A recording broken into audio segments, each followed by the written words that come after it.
Hello everyone, welcome back.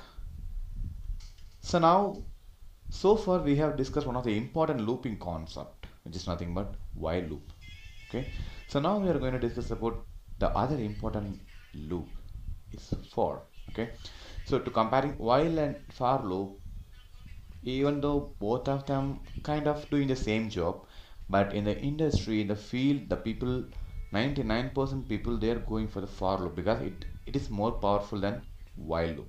Okay, while loop has its own advantages, but for loop has some different kind of advantages. Okay, let's see how it's going to work. But before that, let me show you how the syntax looks like. If you want to write a for loop, it has to start with the keyword for and a variable, the assigning variable here, and in here a range of data, range of data. It can be a number, it can be a list of values, it can be letters. Okay, so let's start with a simple example. So in the earlier video, in the for while loop, we discussed how we are going to print the value from 1 to 10 without repeatedly writing the code. So we are trying to do the same thing here with the help of for loop. Okay, and here we are going to use one of the important concept called methodology called range.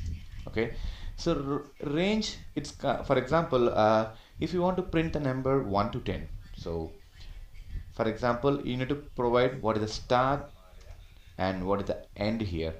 Okay, so what it exactly mean is, it is a kind of, one second, come on.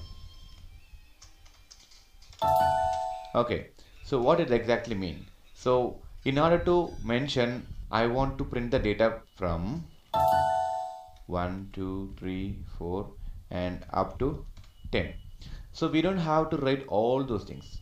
We can simply provide it in the range method. So range method will accept three parameters. Okay, and third one is a optional. Okay, so you can provide a starting and the endpoint, and there's another parameter called step. Okay, I'll tell you how it is going to work. Okay, let me start it. Let's write a simple for loop. Okay, for name in, I'm going to use the range method, range, and I'm going to print a line, the data between 1 to 10. If you provide 1 to 10, it will take from 1 up to 10, that means 1 to 9. So if you want to print 10, just put 11 here. Okay, and colon, and you have to print the number. Okay, how it exactly working? So when you mention a for loop number, so when the first time the loop comes into the place, the number is taken the first variable. Okay, so the number becomes 1. Okay, the first one is done. The second loop is coming. Initially the number is 1, now it becomes 2.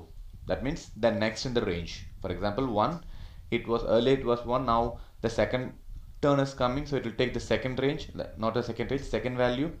So number becomes 2. If the next loop comes into the place, the 2 will be replaced by the next value, which is nothing but 3. Okay, this is how it will work. Okay, so it will go up to the value at 11.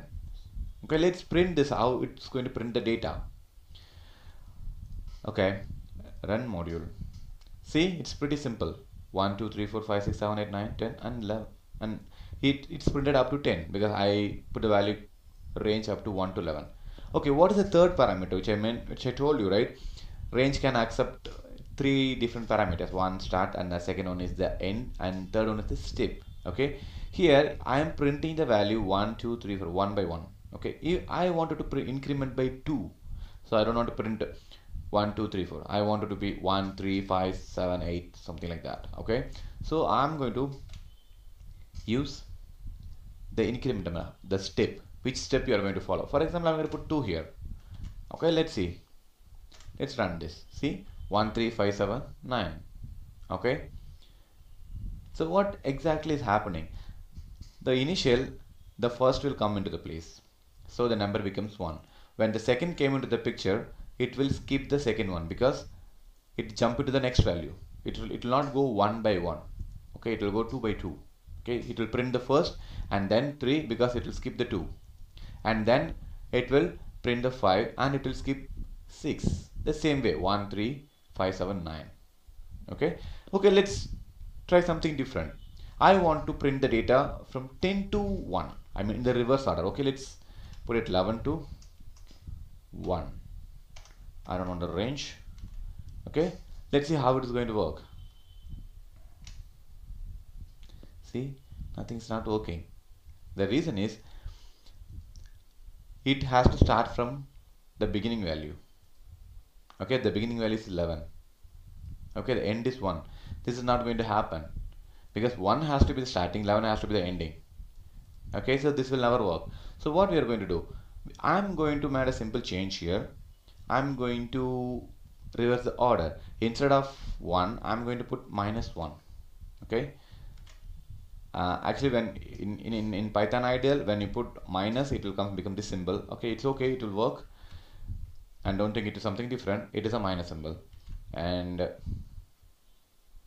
print now. See, 11, 10, 9, 8, 7, 6, 5, 4, 3, 2. Okay, so it will print the data in the reverse order. Okay, I want to reverse the order with a step of 2. Okay, let's run this. See what's happening, 11, 9, 7 and 5, 1, 3. Okay, so is there any other way? Is there any other things? Okay, we verified how it is going to work with the range. Let's try with something else. Okay, I want to try with some letters. Okay, so what I'm going to say is hello, and this becomes letter. Okay, let me print this. Sorry, I'm going to run this. See, hello. It will print each and everything, each and every character in it. Okay, so what is, again the same thing is happening here. How the for loop is working here? When the first time it comes into the for loop, the first value h becomes the letter, and the letter data is updated with the h. Okay, that is done. So when the next loop coming into the place, h will be replaced with the e. It will take the second one. The same way when it comes to the next time, it will take L. Okay, every time the letter will be replaced with the current occurrence. Okay, okay, how it is going to work with a list? Okay, let's try with some list here. I have a list which contains a list of names. Okay, I'm going to put John, Matthew, and Dennis. Okay, let's run this. See, John, Matthew, and Dennis. Okay, this is how it will work. So maybe in the initial time it might be kind of confused state. We don't, it's really hard to understand how it exactly is working, but when you keep practicing that, you will understand the flow, how it is working, and how the data is, it is a iteratable data type. So it will come one by one, John and Matthew and Dennis. The same way, whatever range which you are giving it in here, it will come step by step, or you can say it's iteratable. Okay, so what else we can do? Okay, let me stop here. In the next video, I'm going to give you a simple example and how it is going to work with the libraries. For example, map libraries, when we have the key and value pair, and how we are going to retrieve the data from that dictionaries with the help of for loop. Okay, just try and let me know if you guys have any clarification. Thank you.